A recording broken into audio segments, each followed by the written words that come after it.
Hey, everybody. Welcome to the Jimmy Dore Show. I'm here with Steph and Ron. I'm miserable. Howdy, howdy. So I saw this report from CNN today about the Libyan war, or what's happening in Libya. So you remember what happened, right? The United States invaded Libya.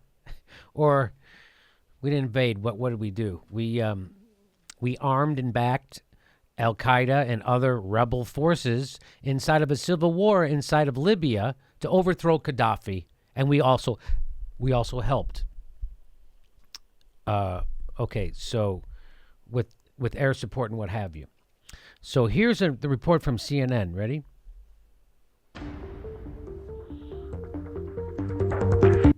Following the Libyan revolution and the overthrow of Muammar Gaddafi in 2011, countless militias emerged in Libya, all fighting for power, fighting for influence in this oil-rich country.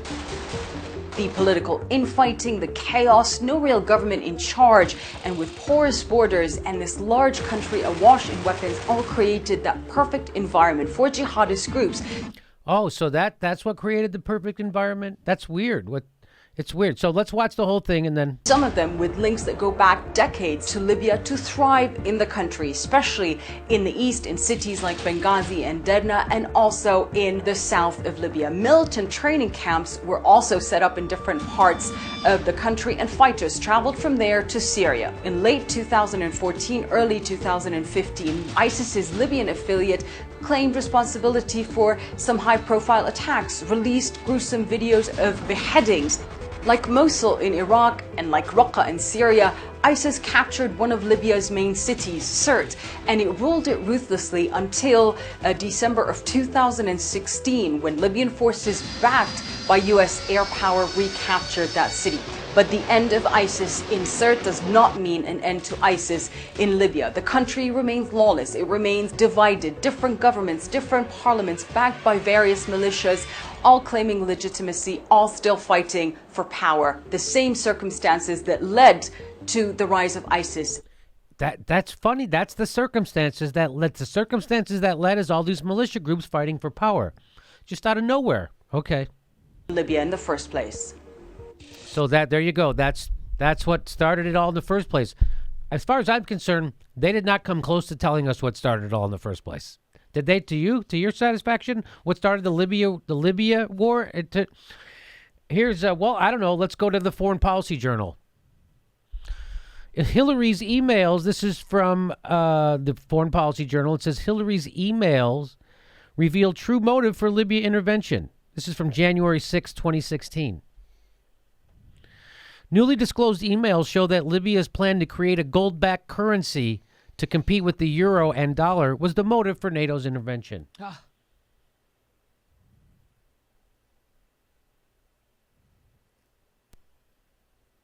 Oh, I thought it was just all those, what created ISIS was all those just militia groups that out of nowhere. I thought it was out of nowhere.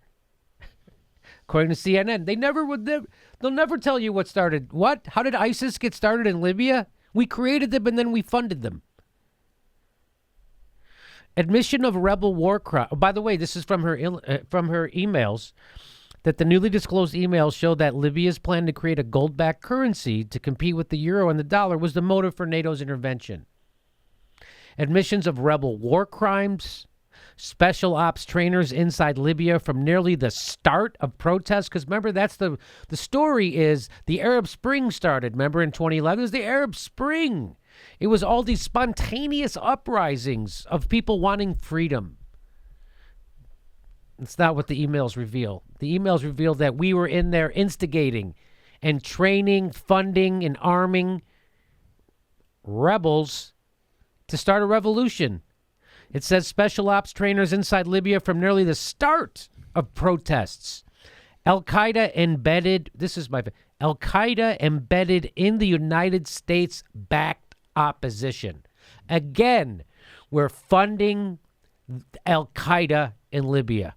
We're supporting Al-Qaeda. We're fighting them over there. We're supporting them over there. And then we fund ISIS over here. We train them over there. We kill them over there. Again, it's schizophrenic policy from the United States Pentagon. And guess what? It doesn't matter as long as war keeps going.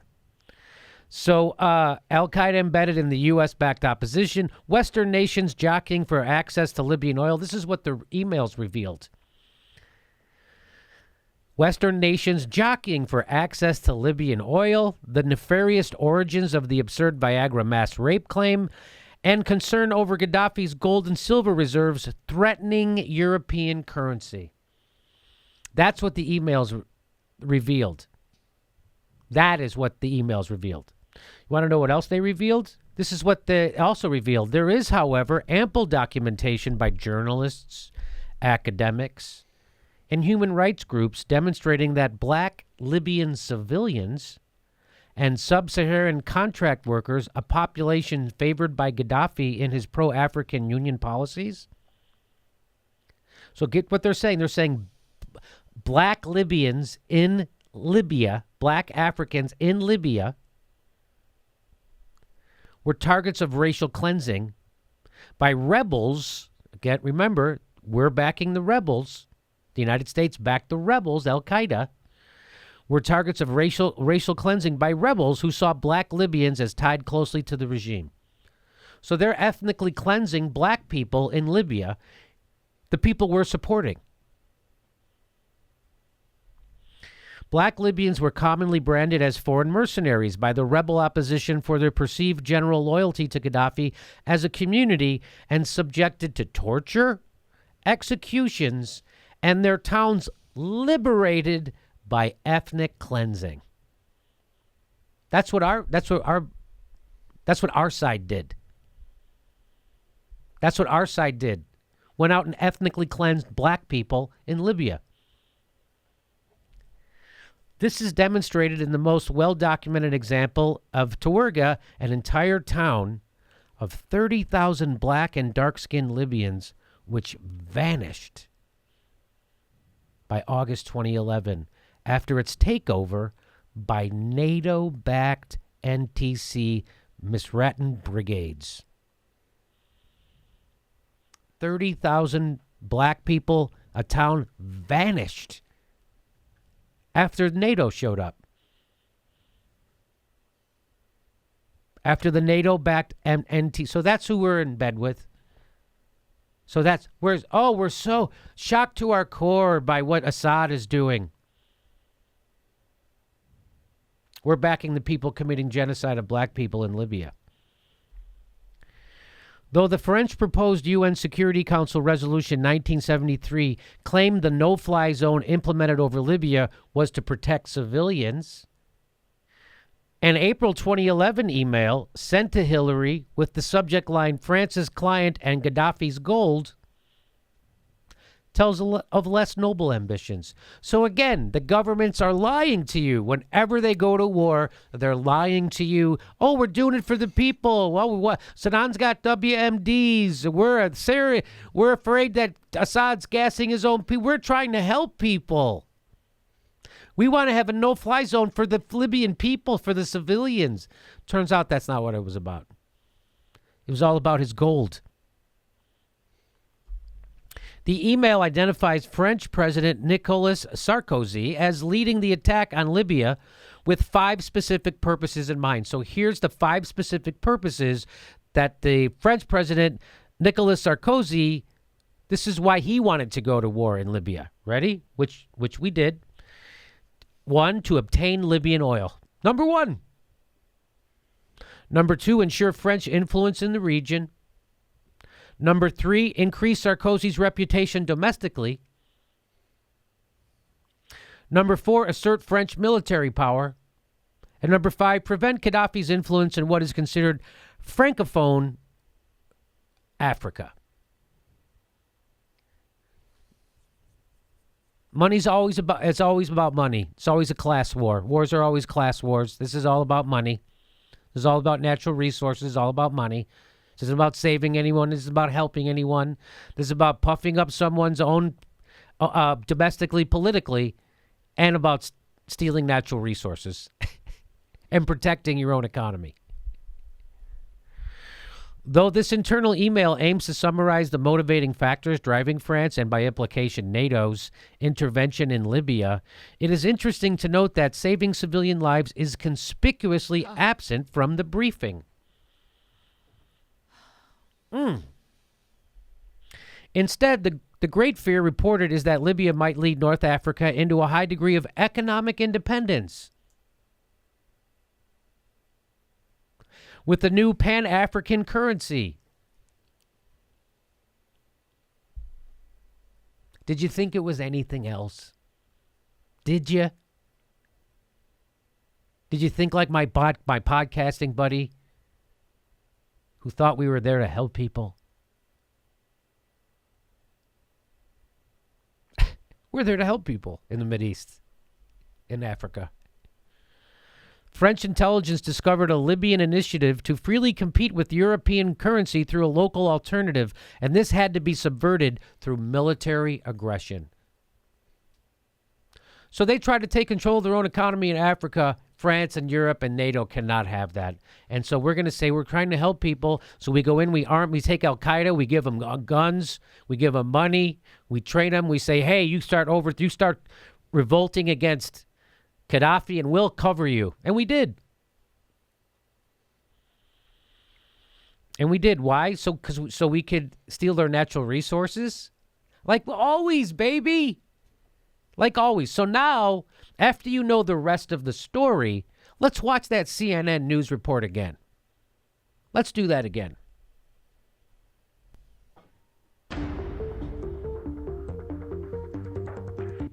Following the Libyan revolution and the overthrow of Muammar Gaddafi in 2011. First of all, they off the bat, following the Libyan revolution, that's what they're calling it. Mm-hmm. They're calling it not a Western-backed overthrow of a sovereign nation's government. You could call it that. You could say, hey, another NATO-backed overthrow of a sovereign nation rich in natural resources and wanting to get off the petrodollar and institute their own currency. You could say that. That's not how CNN started off their... Isn't that weird? Well, because if they said that, right? I think it would lead to too many questions and observations, and people might get concerned. People might get concerned. What the fuck are we doing over there? Maybe we should stop bombing. So that's, again, so I tell you can never believe the corporate news when they're telling you about war. You just can't believe them, especially now. So here we go. Let's start it off again. Ready? Here we go. What's happening in Libya? We're not going to tell you. Following the Libyan revolution and the overthrow of Muammar Gaddafi in 2011, countless militias emerged in Libya, all fighting for power. They just emerged. Not the ones that NATO invented, not the ones that NATO backed, not the ones that NATO funded, not the ones that NATO... No. They just emerged out of nowhere. Just out of nowhere. First of all, this spontaneous rising happened, even though we know that's not true. I just showed you that since the first Arab Spring protest, we had special ops in there fomenting revolution. We did. NATO. So that's not true. Okay. For influence in this oil-rich country. The political... It's the militias that are fighting for influence in this oil-rich It's the militias that... I didn't know. I thought it was NATO who overthrew a sovereign nation because we wanted their natural resources in that oil-rich country. Isn't that weird? But it turns out it's the militias and the rebels. They're the ones. They're just doing it for greed, baby, because it's an oil-rich country. That's what CNN's telling you right now. Fighting the chaos, no real government in charge, and with porous borders and this large country awash in weapons, all created that perfect environment for jihadist groups. So now you could have also said this was all created by the West. Their arms flowing everywhere. Where the hell do you think they came from? Yeah, never at any point did they say what got them there. Right. Like they never, like they just start. They just start. They start right conveniently in the middle. History starts right in the middle. Yes, you're right. You're right. And just her saying an oil-rich country kind of makes it seem like, well, things aren't that bad. I mean, they'll be able to bounce back. Right. They're oil rich. Some of them with links that go back decades to Libya to thrive in the country, especially in the east in cities like Benghazi and Derna, and also in the south of Libya. Militant training camps were also set up in different parts of the country. And Who set those militant training camps up? Militant training camps were also set up in different parts of the country. By who? Special Ops? By NATO? By the CIA? They won't tell you. Again, all this stuff just happens. It was just a happened. meetup.com thing, and What's people that? it was just a meetup.com thing. People got on board, spontaneous. set up in different parts of the country, and fighters traveled from there to Syria.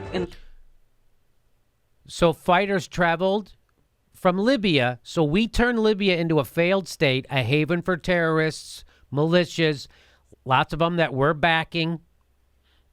And then they go from there to Syria to try to overthrow Assad. Now they're our friend.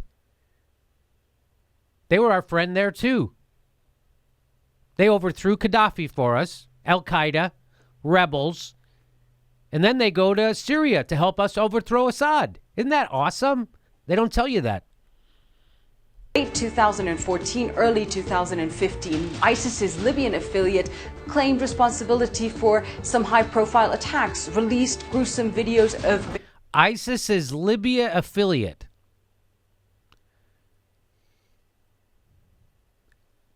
So ISIS in Libya? Now, were we also backing ISIS or just Al-Qaeda? Was it just Al-Qaeda we were backing? I mean, if ISIS overthrew Gaddafi, we helped them, didn't we? Just like that's why we're on the same side of ISIS, Al-Qaeda, al-Nusra in Syria, because we wanted to overthrow. Again, this is why no one knows anything. headings. Like Mosul in Iraq and like Raqqa in Syria, ISIS captured one of Libya's main cities, Sirte, and it ruled it ruthlessly until December of 2016, when Libyan forces backed by U.S. air power recaptured that city. Now, when they say Libyan forces, I thought they just said that there's no government. There's all these how could you possibly say Libyan, right? Didn't she say at the top of this report that there's no government, there's all these militias all fighting each other? The ground's ripe, everyone's just all willy-nilly. So now all of a sudden we're helping Libyan forces? Who the fuck? We were helping Al-Qaeda before overthrow the Libyan government. Now who is the Libyan forces? Did you notice how she said Libyan forces? She didn't say Libyan government. Libyan forces. Who the fuck are they? I'm out of my mind, or is this an unbelievably incomplete report? You are not out of your mind. And misleading, Yes, right? it's completely, it glosses over so much information so they can give us all these images of war and stuff that's going on in Libya. And it's all just a bunch of crazy militias and crazy ISIS, and it's terrorists. See, it's terrorists over there. It's a good thing we bombed. And by the way, we helped get rid of ISIS. I thought ISIS was the people that overthrew Gaddafi. So here we go. The end of ISIS in Sirte does not mean an end to ISIS in Libya. The country remains lawless. It remains divided. So we're not going to stop what we're doing. We're not going to. We got to be over there. We got to be over there. We The got to country, be over there. yeah, we got to be over there. We got to be. I mean, that's what they're, and that's what the corporate. I mean, the same thing was going on during Iraq. I mean, when Iraq was, well, it's still going on, but like when it was really in the thick of it in the early aughts. I mean, I would read Juan Cole every day. I mean that was who I had to go to. Academics and journalists that were actually over there, telling people what's really going on, and finally, more truth came to the surface. Well, I think something we have to acknowledge here is she's not there reporting. She's in front of a green Right. screen somewhere, Exactly. reading this report. Yes, let's keep that in mind. She's not actually in Libya reporting, because CNN doesn't have that kind of money. They could send Anthony Bourdain to Libya, which they did. Remember that? We saw that show. Anthony Bourdain does the best reporting on CNN, by the way. Isn't that funny?